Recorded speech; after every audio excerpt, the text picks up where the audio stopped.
तो जब कभी पेरेंट्स घर से बाहर जाएं तो मैं घर में बड़ा सबसे, तो ये रहे कि इन लोगों की चौकीदारी मुझे करनी है।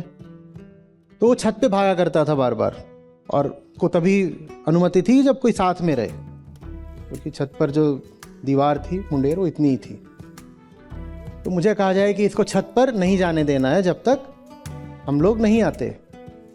और वो बड़ा हो रहा था, वो खुद ही कुंडी खोल भी लेता था। तो मैं क्या करता था, जब वो छत की ओर भागता था तो वो मुझसे कुश्ती करे, लड़ाई करे ऊपर जाने के लिए।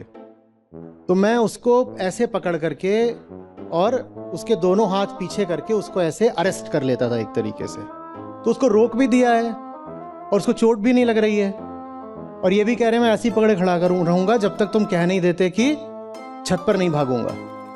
तो 1 मिनट 2 मिनट और मैं और खींच दूं जोर से, तो फिर वो बोली थे कि नहीं अब नहीं जाऊंगा। मैं ठीक है चलो छोड़ दिया।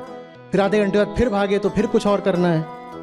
तो फाइट का मतलब चोट पहुंचाना ही नहीं होता। फाइट का मतलब ये भी होता है कि कोई आत्मघात की तरफ जा रहा है, उसको रोकना।